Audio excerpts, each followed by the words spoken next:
Who wants to trade my husband? My wife's laughter rang out from across the yard, loud and carefree, as she raised her glass of wine. It was supposed to be a harmless joke, one of those flirty, slightly inappropriate comments that couples toss around at neighborhood gatherings. But what froze me in place wasn't the joke, it was our neighbor's reply. "I'll take him," Sarah said, smiling just a little too long. The laughter that followed from the others felt forced, nervous. Hers didn't. She looked straight at me when she said it, her eyes glinting in a way that sent an unexpected shiver down my spine. My wife, Lisa, tossed her head back and laughed. "Be careful what you wish for. Here's a handful." Everyone chuckled, the tension melting into another round of drinks and chatter. But I couldn't unhear it. The sound of Sarah's voice lingered like a whisper at the edge of my thoughts. Later that night, when the guests had gone and the yard was littered with empty bottles and flickering candles, Lisa leaned against the counter, scrolling through her phone.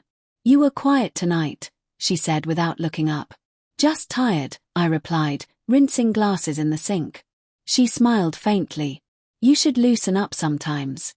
Sarah was joking. "Don't tell me that bothered you." I shook my head. It didn't. But it did.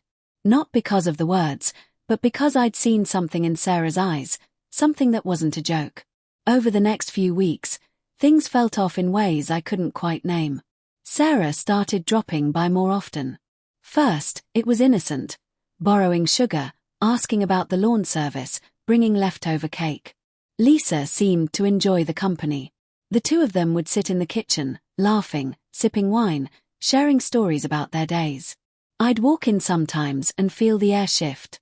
Sarah would flash that polite, almost too familiar smile, and Lisa's laughter would dim slightly, as if she'd just remembered I existed.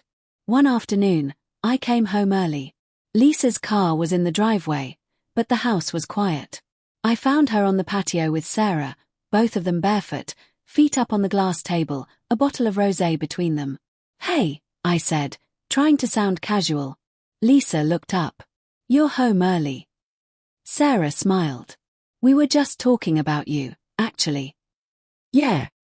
I asked, sitting down across from them. "Nothing bad," Sarah said, her tone light but her eyes locked on mine. "Lisa was just saying how hard you work. How she hardly sees you anymore." I forced a smile. "Work's been busy." Lisa nodded, glancing at me briefly. "That's what I keep telling her. But she says it's important to balance things out. To make time for people." The way she said people made my skin prickle. There was a pause, a small, loaded silence that neither of them tried to fill. After Sarah left that evening, I tried to shake it off. I didn't want to be the jealous husband, the one who read too much into everything. But the next day, I saw something that made that impossible. Lisa's phone buzzed on the counter while she was upstairs. A message from Sarah lit up the screen. "Tonight."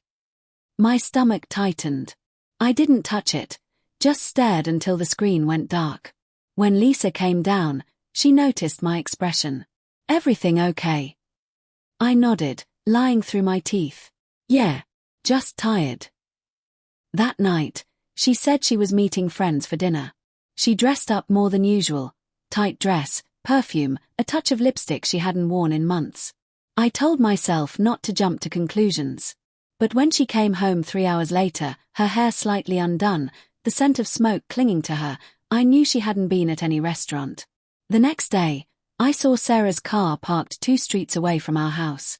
Lisa's car wasn't there, but I didn't need to see it. I already knew. Still, I didn't confront her. I waited, testing my own limits, trying to decide what mattered more, the truth or the illusion of peace. Days turned into weeks. Lisa grew colder, distracted. Her laughter with Sarah disappeared, replaced by quiet text exchanges and sudden errands that always took just an hour. Then one night, I woke up to find her side of the bed empty. I looked out the window. Her car was gone. I drove aimlessly for almost an hour before I saw it. Her car parked near the small park at the edge of the neighborhood. The lights were off, but the silhouette of 2 figures was clear in the glow of the street lamp. Her hand moved. His face leaned in. I didn't need to get closer. The truth was right there, framed in that pale yellow light. I went home. I didn't rage. I didn't call her.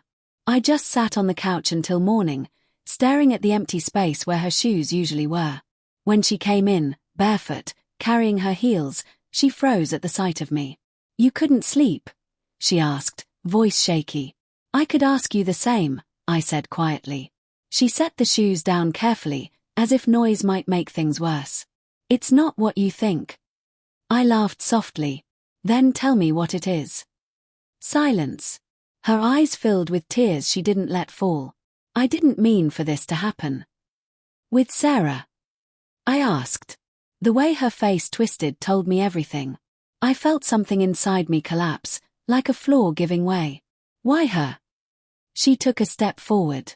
"It wasn't about her. It was about me. I felt like I was disappearing, and she noticed me. I wanted to hate her, but all I could feel was exhaustion.